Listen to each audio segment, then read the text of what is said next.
The Poem of the Man God. Preparation for the Passion. Chapter 577. With some unknown disciples. 15th of March, 1947. A large number of people have crowded on Nike's meadows, where the hay is drying in the sun, and 2 heavy tilted wagons are waiting near the meadows.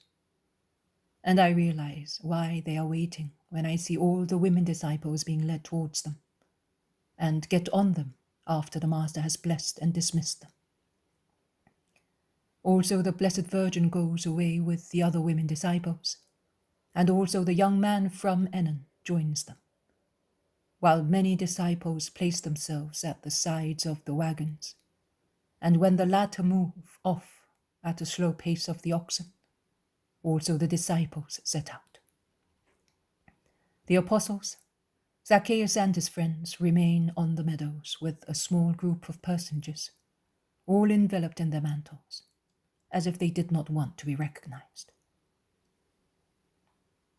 Jesus slowly retraces his steps towards the middle of the meadow and sits on a heap of half-dry hay, which will soon be taken to the hayloft.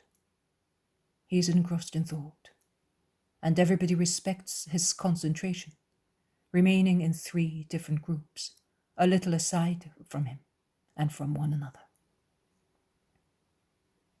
The meditation is prolonged, and so is the wait.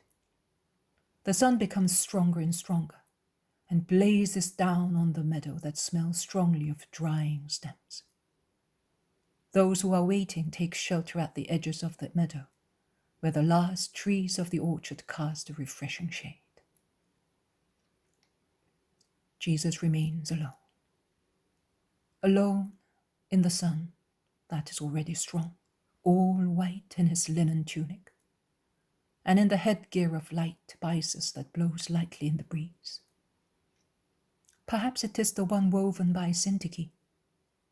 The slow, plaintive bellowing of cows can be heard from a nearby stable, and the chirping of the nestlings from the branches of the trees in the orchard, and from the threshing floors. The chirping of fledglings, and the peeping of cheeky chicks, the life that continues, being renewed at each springtime. Doves are wheeling high above, before going back to their nest with steadfast flights. I do not know whether in Nike's nearby house or in some field, a woman is singing a lullaby, and the thin voice of a child, at first shrill and trembling, like the bleating of a lamb, grows faint and then is silent. Jesus is pensive, he is still meditating, always, insensible to the sun. I have often noted the exceptional resistance of our blessed Jesus to the rigors of the seasons.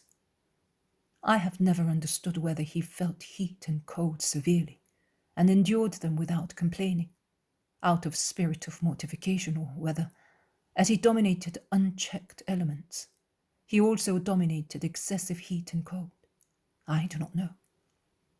I know that, although I have seen him wet to the skin in downpours and wet with perspiration in dog days, I have never noticed any gesture of discomfort in him, owing to heat or cold. Neither have I seen him take those precautionary measures that men usually take against the excesses of sun or frost. It was pointed out to me one day that in Palestine it is not customary to go about bareheaded, and that consequently I am wrong in saying that Jesus' bare, fair-haired head shines in the sunshine. It may be very true that in Palestine it is not possible to go about bareheaded. I have never been there, and I do not know.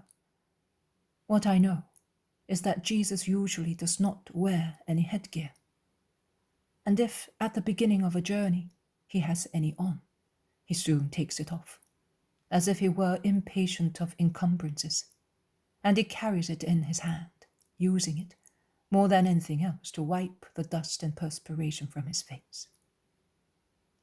When it rains, He covers his head with the edges of his mantle. In strong sunshine, particularly when he is on the way to some place, he looks for the shade of rows of trees, even if they are not close to one another, to protect himself from sunbeams. But he hardly ever wears a light veil on his head, as he is doing today. This comment may seem useless to some people, but it is also part of what I see, and I mention it while Jesus is thinking. "It will hurt him to stay there so long," exclaims one who belongs to a group that is neither the apostolic one nor Zacchaeus'. "Let us go and tell his disciples. Further, I would not like to be delayed too long," replies another man. Yes, the Adamim Mountains are not very safe by night." They go towards the apostles and speak to them. "All right, I will go and tell them that you want to go away," says the Iscariot. "No, not thus. We would like to be at least at En-Shemesh before dark." Judas goes away, smiling ironically. He bends over the master and says to him, "They say that it is because the sun may hurt you, but the truth is that they may be hurt by being noticed too much. But the Jews want to be dismissed. I am coming, I was thinking. They are right." And Jesus stands up. "Everybody except me," grumbles the Iscariot. Jesus looks at him and is silent. They go together towards those men whom Judas has called Jews. "I had already dismissed all of you. I told you yesterday, I will speak only in Jerusalem." "That is true, but the fact is that we should like to speak to you. We can speak to you privately. Satisfy them. They are afraid of us, or, more exactly, of me," says Judas of Kerioth again, with his venomous smile. "We are not afraid of anybody. If we wanted, we knew how to protect our tranquility. But they are not all cowards yet in Palestine. We are descendants of David's valiant men. And if you are not yet despised and a slave, you must pay homage to our stock. The first by the Holy King's side, the first by the Maccabees' side, and the first even now when honor and advice are to be given to the son of David, because he is great. But every creature, no matter how great one may be, may need a friend in the crucial hours of life," replies passionately one who is all clothed with linen garments, including his mantle and headgear, which covers almost all his severe face. "He has us as friends. We have been such for 3 years, since we did not know him. Too often we were deceived by false messiahs to believe every assertion readily. But the latest events have enlightened us. His deeds are the deeds of God, and we say that he is the Son of God. And do you think that he is in need of you? As the Son of God, no. But as the man, yes. He has come to be the man. And the man always needs men, his brothers. In any case, why are you afraid? Why do you not want to speak? Tell us." "Me? Speak? You may speak. People listen more to sinners than to just men." "Judas, I thought that such words should feel like fire on your lips. How dare you judge when your master does not judge? It is written, 'If your sins were like scarlet, they shall become as white as snow. And if they were as red as crimson, they shall be as white as wool.' But you are not aware that among these, be silent, let them speak." "Lord, we know." The charge against you is ready.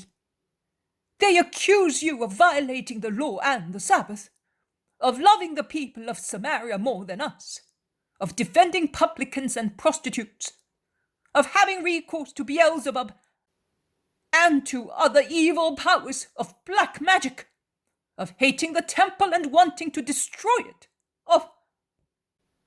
That is enough. Anybody can make charges, but it is more difficult to prove the charge. But among them there are those who support it. Do you think that they are just in there? I shall reply to you with the words of Job, who is a figure of the patient man who I am.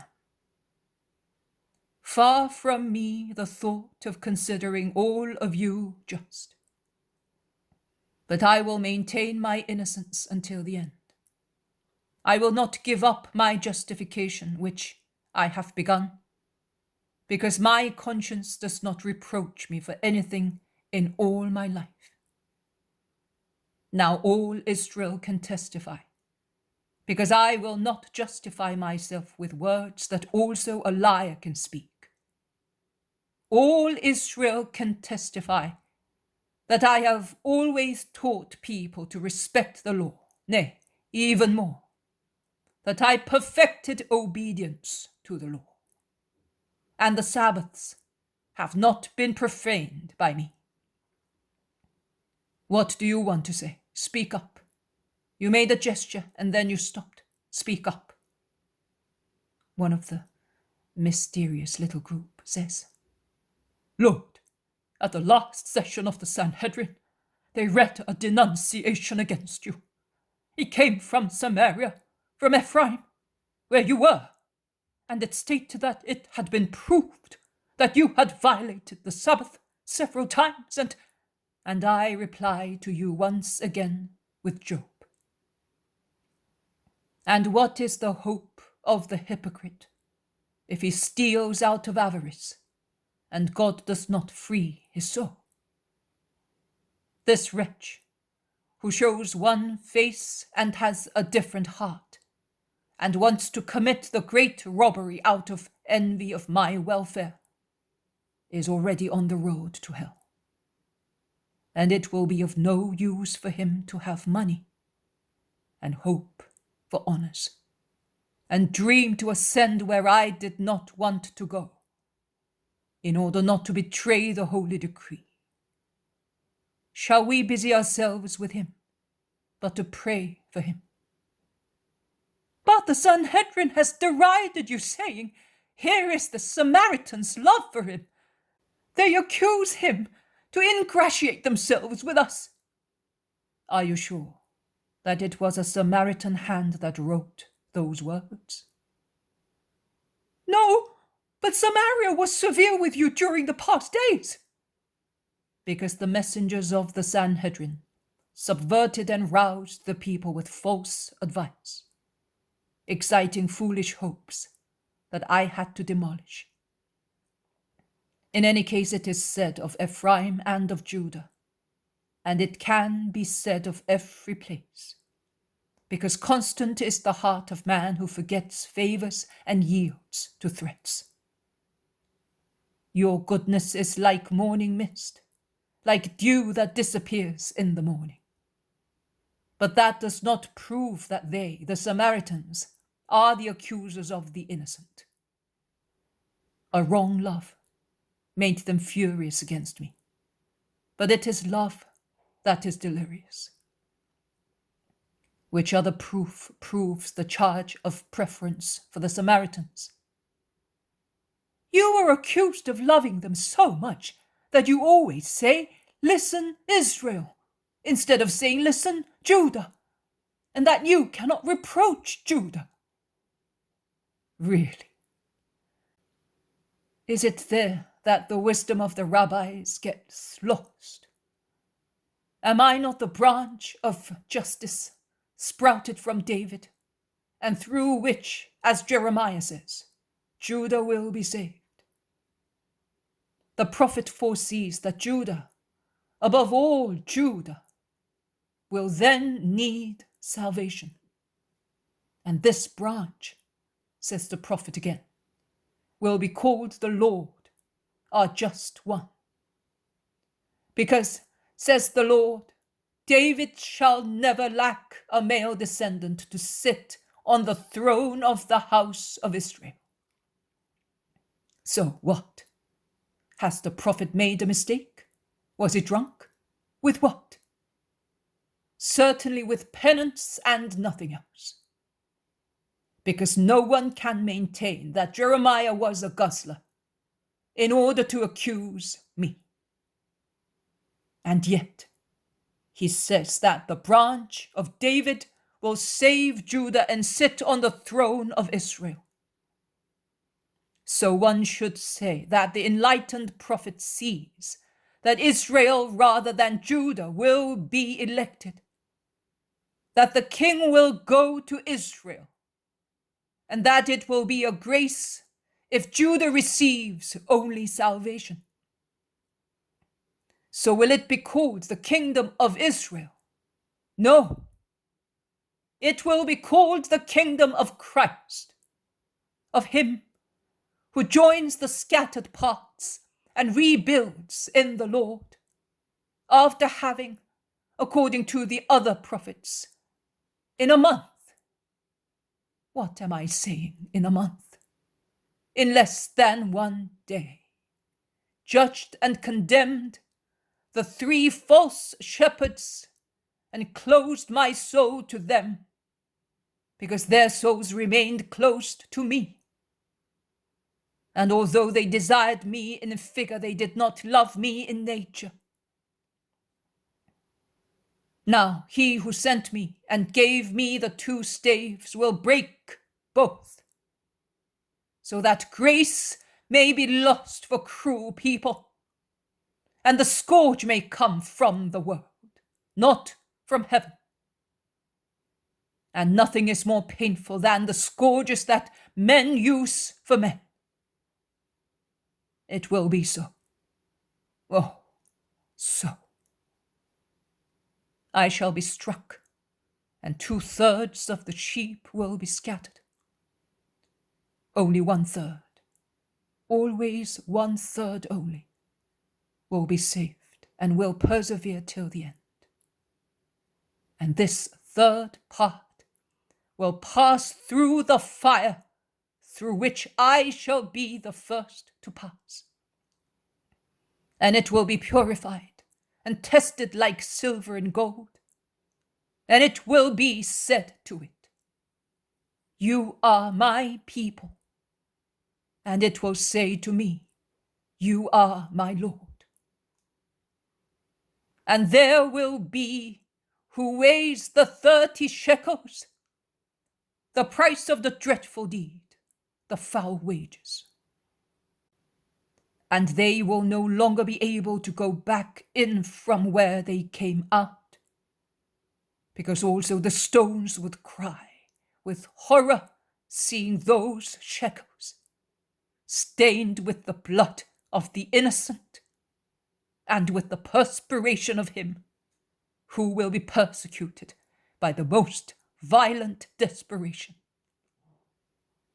And they will serve, as it was said, to buy the field for foreigners from the slaves of Babylon.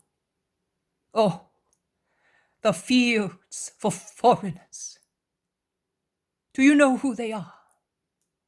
Those of Judah and Israel. Those who soon, for ages, will have no fatherland anymore. Not even the earth of their ancient soil will receive them. It will vomit them out, even when they are dead, because they wanted to repel the life. How horrible.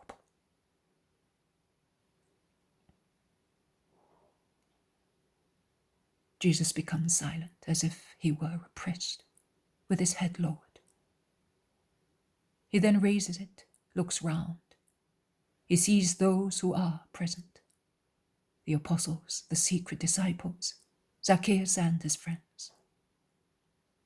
He sighs like one who awakes from a nightmare. he says. What else were you saying? Ah, that I am accused of loving publicans and prostitutes. That is true. They are sick. They are dying. I, the life, give myself to them as life. Come, my redeemed flock, he says to Zacchaeus and his friends. Come and listen to my order. To many who were whiter than you are, I said, do not come to Jerusalem. To you, I say, come. This may seem to be unfair. It is, in fact, says the Iscariot, interrupting him. Jesus feigns he has not heard him. He continues to speak to Zacchaeus and his companions, saying to those enveloped in their mantles, but I say to you, come, because you are plants that need dew more than the others, so that your goodwill may be assisted by the mighty Father, and you may now grow freely in grace. With regard to other matters, heaven itself will reply by means of unmistakable signs. The living temple may really be destroyed and rebuilt in 3 days and forever. But the dead temple, which will only be shaken and will think that it has won, will perish, never to rise again. Go, and be not afraid. Wait for my day, doing penance, and its dawn will bring you to the light, definitely. He then says to Zacchaeus, you may all go as well, but not now. Be in Jerusalem at the dawn of the day after the Sabbath. Beside the just, I want those who have been raised again. Because in the kingdom of the Christ there are innumerable seats, as many as the men of goodwill. And he sets out towards Nike's house through a thick, shady orchard. A little path is like a yellowish ribbon on the green ground, and a clucking hen crosses it with her golden-hued chickens, and the timorous mother, in the presence of so many strangers, crouches and spreads out her wings to defend them, clucking louder, fearing danger for her little ones. And they rush and hide under the maternal feathers, peeping until they feel safe, and do not seem to exist anymore. Jesus stops to contemplate her, and tears stream from his eyes. He's weeping! Why is he weeping? He's weeping! They all whisper, the apostles, disciples, and redeemed sinners. And Peter says to John, ask him why he is weeping. And John, in his usual attitude, lightly bent out of respect, looking up at him, asks, why are you weeping, my Lord? Perhaps because of what you were told and what you said previously? Jesus rouses himself. He smiles sadly and, pointing at the hen, which is still protecting her offspring with love, he says, I also, one with my Father, saw Jerusalem as Ezekiel said, naked and shameful. I saw her and passed close to her. And when the time came, the time of my love, I spread my mantle on her, and I covered her nakedness. I wanted to make her queen after being her father, and to protect her, as that hen is protecting her little ones. But whilst the brood are grateful for the attention of their mother, and take shelter under her wings, Jerusalem refuses my mantle. But I will persevere in my plan of love. I, my Father, later will act according to his will. And Jesus goes on to the grass in order not to disturb the brooding hen, and he passes by. And tears stream down his pale, sorrowful face once again. They all imitate him, following his steps and whispering until they arrive at the threshold of Nike's house. Only Jesus goes in with the apostles, and the others proceed to their destinations.